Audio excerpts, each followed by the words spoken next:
Hey guys, Legendary Grimlock here, and welcome to a new segment here I'm going to be doing for a while, and it's about superpowered Transformers, and we're going to start off with Tailgate.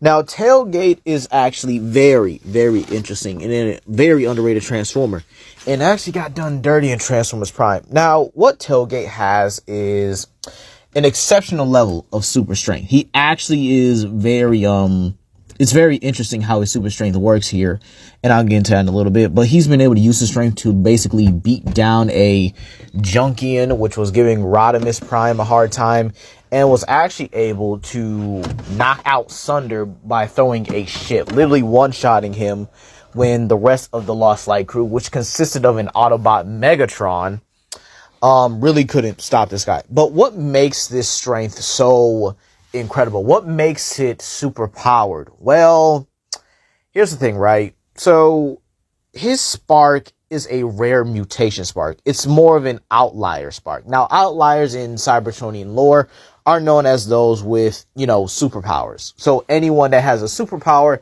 is considered an outlier Cybertronian, if you will. And Tailgates just happens to be super strength. But it comes from the fact that his spark was subjected to many mutations and pretty much evolved over time.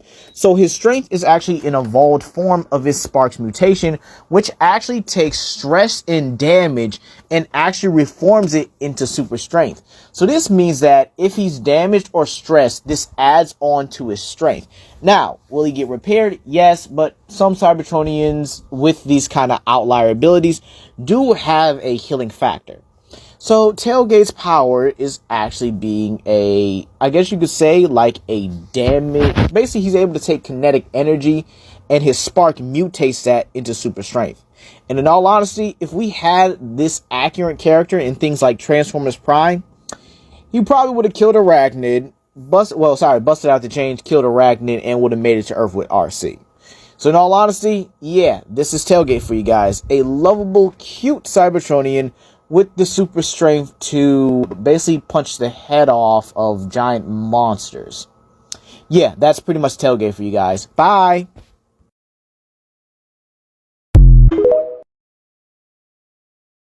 Transformers with Superpowers Part 2. Braun. You guys know I love you guys if I'm going and out for comics to find stuff on this guy.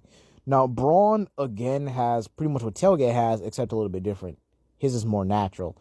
He actually has natural super strength to the point where he is considered the second strongest Autobot on Earth.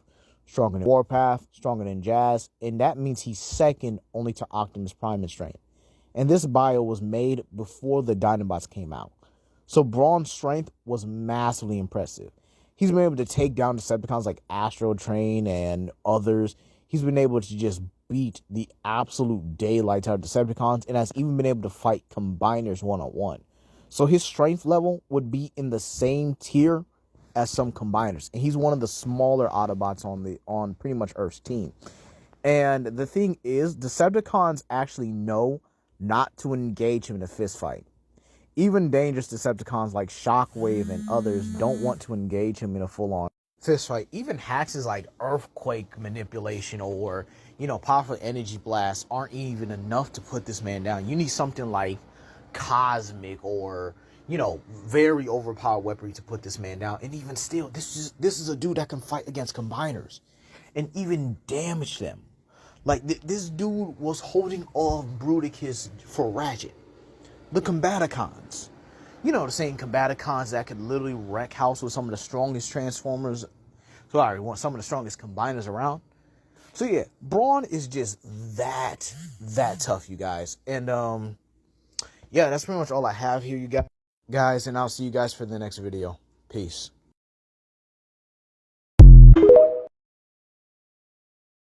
Superpower Transformers Part 3, Wind Charger. If there is any Autobot that the Decepticons actively fear, it's this guy. And here's why, right? Wind Charger actually has electro... Well, okay, I'm going to sum this up and just pretty much like this. He is the reason why you don't say Magneto solos Transformers. You know why? So these two right here, highly trained, highly specialized seekers, once one spots Wind Charger, he immediately dips. And Wind Charger's powers is actually to manipulate metal, basically full on magnetism. Now, you guys have to remember, these seekers are capable of flying around and fighting in black holes very casually. Even the writer even states that Windcharger can create magnetic storms strong enough to rip apart the Dinobots. And you guys should know those guys are like just ridiculously durable. He's used his magnetic powers for like, basic stuff like making sure nobody falls over or pretty much just like catching his opponents. He's also able to create magnetic force fields as well. But he's also able to move machinery. However, he's more dangerous on the battlefield. And the reason why is, like I said earlier, his main power and ability is to simply manipulate metal. During his fight with Nova Storm, which took place in Transformers, the IDW Sea of Rust number 30, okay? So Nova Storm was pretty much immune to his standard magnetism, actually using his magnetism to drag him along and just, smash him through a bunch of buildings.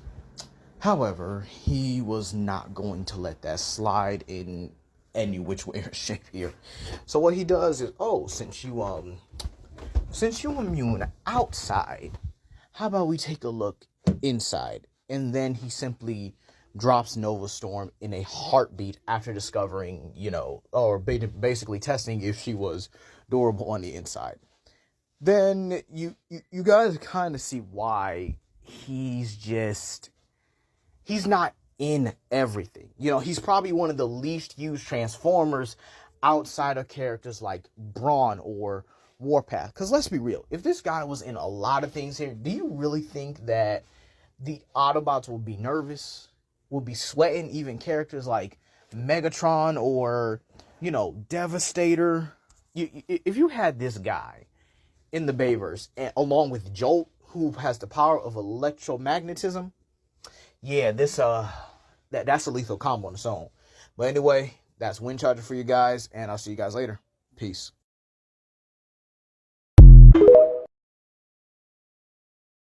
Superpower Transformers. I believe this is part 4. I think. Let's see what. Okay, yeah, this is part 4. Soundwave. Now, in all honesty, dear God, there has never been a franchise that actually does Soundwave right, and here's why. Right? Soundwave actually has telepathy.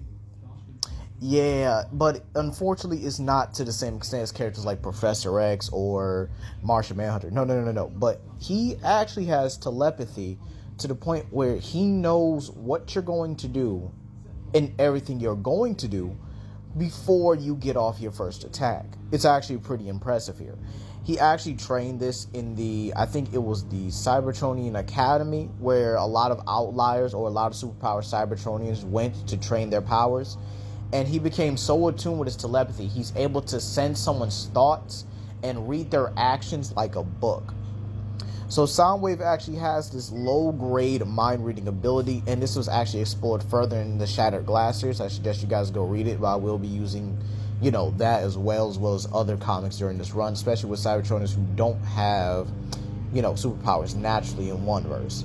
And this attunement, or at least this mental reading, was so strong that he was able to feel Ravage die from across, the cosmos. So in all honesty, Soundwave is absolutely ridiculous when it comes to these abilities. In all honesty, I don't understand how Transformers does him this dirty in movies and in TV shows, honestly.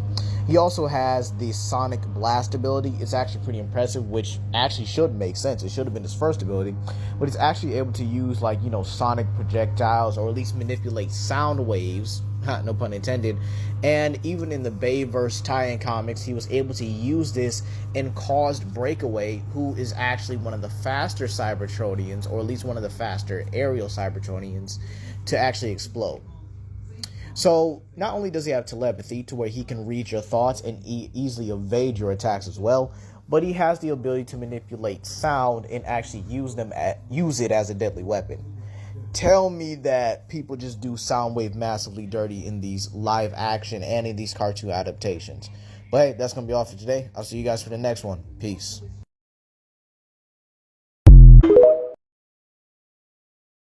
Superpower Transformers Part 5, Skids. Man, this dude was one of my favorites. I think he was overall my favorite. Shoot, he was just amazing. This is an Autobot with the power and ability to learn and copy anything by seeing it once. If he sees it in action once, he automatically knows how it works, basically everything he has it, and he doesn't need the instructions. Imagine playing a chess game with this dude, and he doesn't know how chess works. But as soon as you move one piece, right, he automatically knows how to have the whole game in the palm of his hand. His bio describes it as like adaptable learning, to where he could even like adapt someone else's fighting style in combat, able to adapt somebody else's weapon.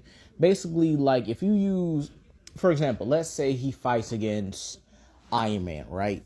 He'll automatically know how pulses works, and then he'll probably learn how to shut it down.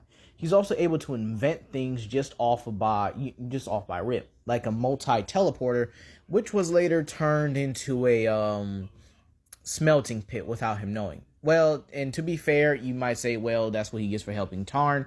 Tarn was his former friend named Glitch.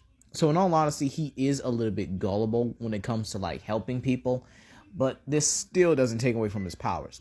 He even was able to adapt to Bludgeon's fighting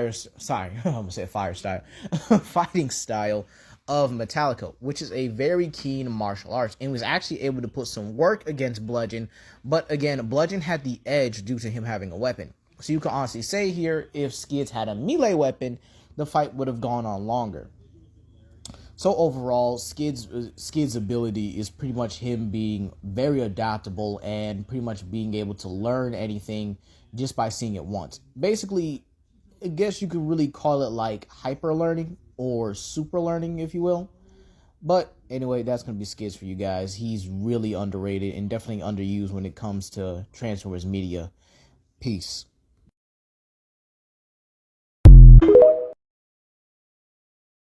Superpower Transformers Part 6, the legendary Grimlock himself. This one's going to be a long one, or at least the most powered one.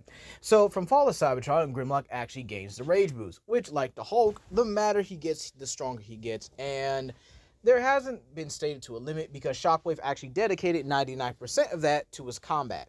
Now, next up, we got King Grimlock, where he actually has Astral Projection.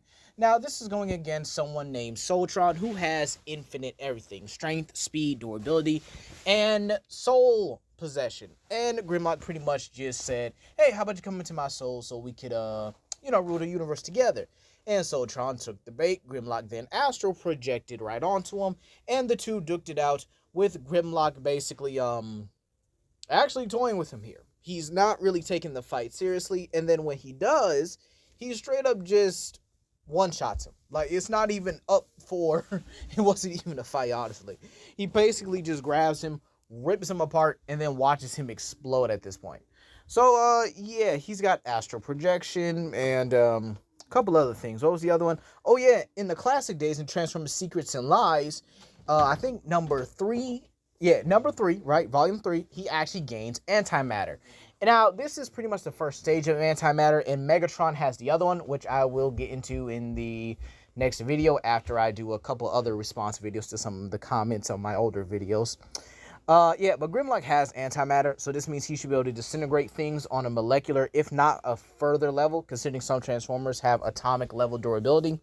He also has weapon creation, being able to create the Magma Blade after mastering Amalgamous Energy, which also gives him the power to absorb energy as well, and he could use this to fly. There's also the time where he got his intelligence back and gained the ability to target and read an opponent's weak points, thus exploiting it and one-shotting someone like Skylynx, who's actually insanely powerful, by the way. Then you have his trademark Fire Breath. I couldn't go on a video without talking about this. And very few beasts in the verse actually have this. So you could probably say this is a generic superpower for all, beasts like Cybertronians. However, with all that being said here, Grimlock has some of the most versatile powers in the Transformers verse. Definitely one of the top tier Transformers with powers, and definitely one of the most dangerous with any form of power. But anyway, that's going to be all, and I'll see you guys later for the next one. Peace.